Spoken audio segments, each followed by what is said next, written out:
Simple recipes with गौरीमध्ये सर्वांचं मनापासून स्वागत. मुलांच्या लहान भुकेसाठी किंवा घरामध्ये पावसाळ्यात चहा बरोबर काहीतरी कुरकुरीत खाण्यासाठी आजची आपली खाऱ्या शंकरपाळ्यांची रेसिपी आहे. अगदी पटकन तयार होतात. तर सुरुवात करूया आजच्या आपल्या रेसिपीला.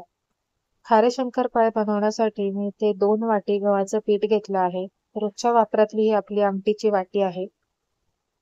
ज्या वाटीने गव्हाचं पीठ घेतलं आहे त्याच वाटीने पाव वाटी रवा घेतला आहे. बारीक किंवा जाडा कोणताही रवा घ्या. मीठ घातलं आहे. आता यामध्ये तेलाचं मोहन करण्यासाठी त्याच वाटीने पाव वाटी तेल कडकडीत गरम करून घ्यायचं आहे.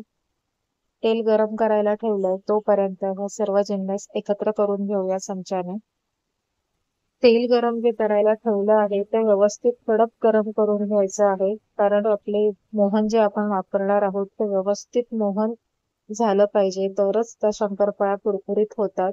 मोहन पिठावर ओतल्यावर असे लगेच बाजूला बुडबुडे आले पाहिजेत, म्हणजेच ते व्यवस्थित कडकडीत गरम झालेलं असणार आहे. सुरुवातीला आधी चमच्याने मिक्स करून घेऊया आणि थोडं कोमट झालं की मग हाताने मिक्स करायला सुरुवात करूया. आपण जे मोहन केलेलं आहे तेलाचं, ते सर्व तेल पिठाला सगळ्या बाजूने व्यवस्थित लागलं गेलं पाहिजे.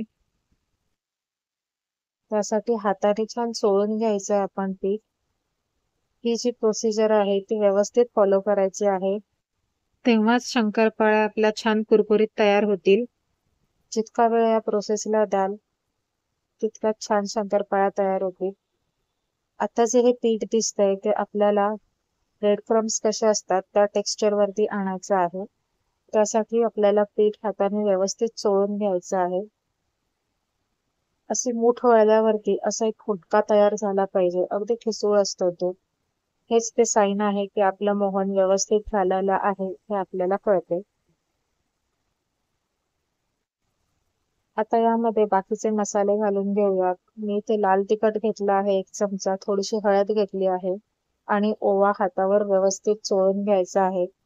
अशाने त्याचा फ्लेवर खूप छान येतो. तुम्ही यामध्ये जिरेही घालू शकता. काळी मिरी ही छान लागते. काळी मिरीची पूड किंवा कसुरी मेथीचा फ्लेवर सुद्धा छान येतो यामध्ये. तुमच्या आवडीनुसार तुम्ही याच्यामध्ये चिली फ्लेक्स वगैरे सुद्धा ऍड करू शकता. आता मी पुन्हा एकदा हातावरती व्यवस्थित चोळून घेणार आहे. या प्रोसिजरला थोडा जास्त वेळ लागतो. बाकी शंकरपाळ्या अगदी पटापट बनवून होतात. आता याचं टेक्स्चर तुम्ही बघू शकता, ब्रेड क्रम्स सारखं आलेलं आहे. यामध्ये थोडं थोडं पाणी घालून पीठ मळून घ्यायचं आहे. सुरुवातीला जास्त पाणी एकदम ओतायचं नाहीये.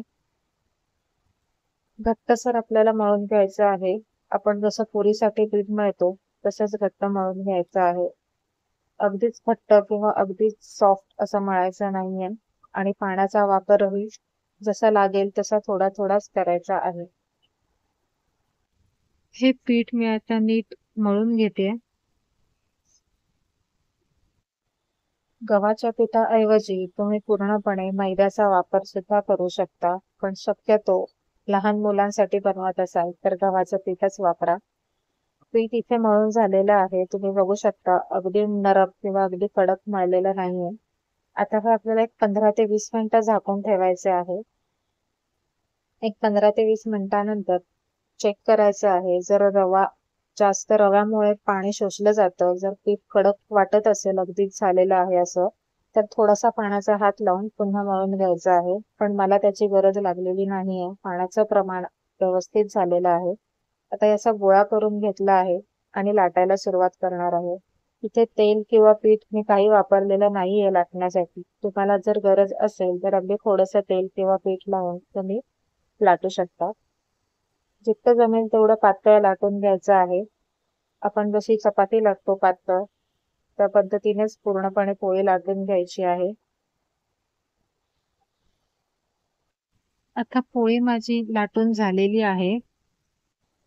कट करण्यासाठी तुम्ही असं पिझ्झा कटर किंवा जे शंकरपाळी करायची कातणी असते ती कातणी, अगदीच काही नसेल तर सुरी वापरली तरीही चालेल. तुमच्या आवडीच्या शेपमध्ये तुम्ही कट करून घेऊ शकता. मी याला आता शंकरपाळीचा शेप देत आहे. त्रिकोणी शेप मध्ये मी कट करून घेणार आहे. तुम्हाला जर चौकोनी आवडत असेल तर चौकोनी कट करून घ्या. आणि अगदीच मोठे किंवा अगदीच लहान अशी साईज ठेवू नका. मीडियम साईज मध्ये कट करून घ्यायचे आहे, जेणेकरून तळताना प्रॉब्लेम होणार नाही. तर तुम्ही बघू शकता की केवढी पातळ पोळी मी लाटली होती. एवढंच पातळ आपल्याला लाटून घ्यायचं आहे. तेल गरम करून घेतलं आहे. एक तुकडा टाकून बघायचा आहे. लगेच वर आला म्हणजे आपलं तेल हे व्यवस्थित गरम झालेलं आहे. सुरुवातीला हाय फ्लेम ठेवली आहे. आता सर्व शंकरपाळ्या आपल्याला यात जेवढ्या बसतील तेवढ्या घालून घ्यायच्या आहेत. मी एका वेळेला अर्धा भाग जो लाटलेला होता तो अर्धा भाग पूर्ण टाकून घेतलेला आहे. तुम्ही जसं भांड घेतलं असेल त्या हिशोबाने शंकरपाळ्या तळायला घेऊ शकता.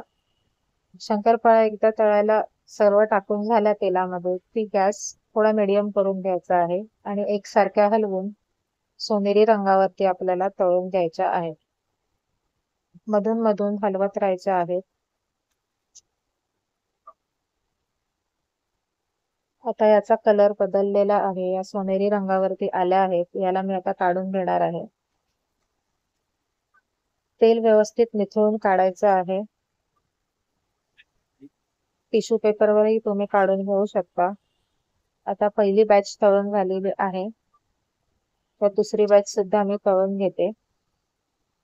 2 वाटी पिठाच्या या एवढ्या शंकरपाळ्या तयार झालेल्या आहेत. अगदी कुरकुरीत तयार होतात. तुम्ही बघू शकता.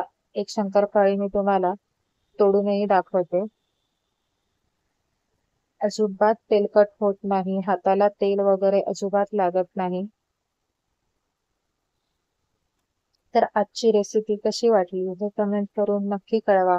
रेसिपी आवडली असेल तर लाईक करा, शेअर करा आणि अशाच सिंपल आणि सोप्या रेसिपीज बघण्यासाठी सिंपल रेसिपीज विथ गौरी या चॅनलला सबस्क्राईब करून बेल आयकॉन सुद्धा प्रेस करा.